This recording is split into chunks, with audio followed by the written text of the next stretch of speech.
And it came to pass in the latter days, when darkness spread across the earth like a plague, that the heavens trembled, and the prayers of the faithful rose like incense before the throne of God. Evil walked boldly among men, clothed in false righteousness, and the children of light grew weary, their spirits crushed under the weight of despair. Yet, in the courts of heaven, a decree was issued, and the hosts of the Almighty gathered as the voice of the Most High thundered across eternity. The time is near. The battle must be fought. The sword must be wielded once more. And in the midst of the heavenly assembly, the great Archangel Michael knelt before the Ancient of Days, his armor gleaming like the sun, his sword burning with the fire of divine justice. And the Lord spoke unto him, "Go now, Michael, prince of my armies.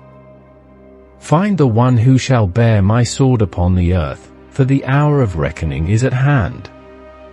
And so, with a sound like the rushing of mighty waters, Michael descended, unseen by mortal eyes, yet felt by every soul attuned to the voice of God. In a forgotten monastery, deep in the mountains where the world's noise could not reach, there dwelt a priest named Elias, a man of prayer and humility. He spent his days tending to the sick and his nights in solitude before the blessed sacrament.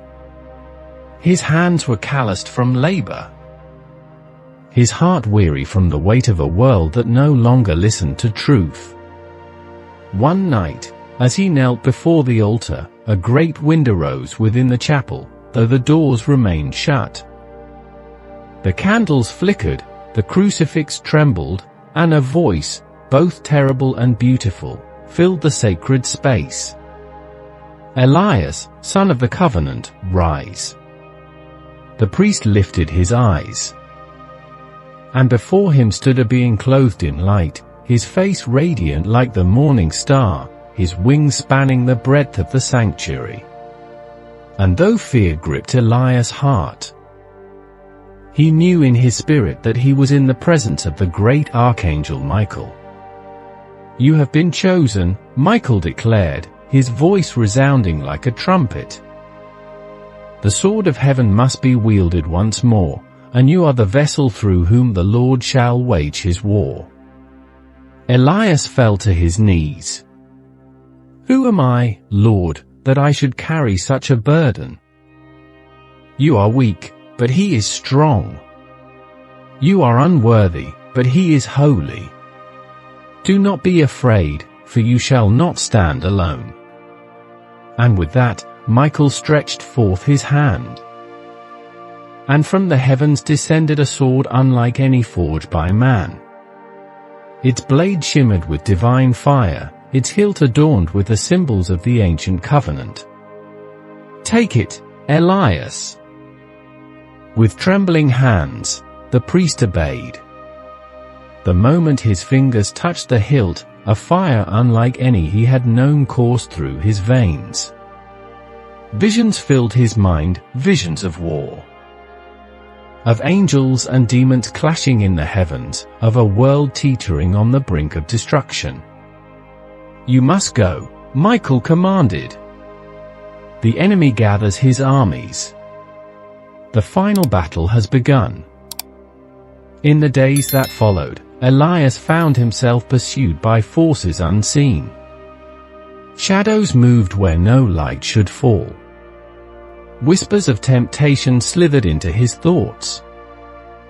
The air grew heavy with the scent of sulfur, and in the dead of night, the walls of the monastery trembled with the sound of unseen creatures clawing at its doors. But with each trial, the fire within him grew stronger. Scripture burned in his heart like a living flame. The sword, once too heavy to lift, became an extension of his very soul. And then came the night of reckoning. The skies above the Vatican darkened as a crimson moon rose, casting an eerie glow upon the city. A gathering unlike any seen before filled St. Peter's square, men and women dressed in robes of power, their eyes devoid of light, their voices chanting in a language long forgotten. Upon the great altar of the basilica stood a figure clothed in mockery of priestly garments, his eyes burning with infernal fire. In his hand, he held a book not of the holy word, but of unholy rites, an abomination meant to open the gates of the abyss. Now is the hour, the figure declared. The throne of God shall fall, and the kingdom of darkness shall reign forever.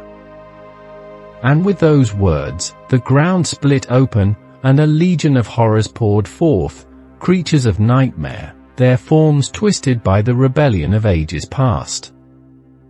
But before the darkness could consume the holy place, a light descended from the heavens, and in its midst stood Elias, the sword of Michael in his grasp, his eyes burning with the fire of the Most High. "The Lord rebuke you, O deceiver," he cried, and his voice carried with it the power of heaven itself. A great cry erupted from the demonic horde as the Archangel Michael himself appeared, his sword ablaze, his army of angels descending like a storm upon the wicked. The battle was fierce. The very earth trembled as the forces of heaven and hell clashed.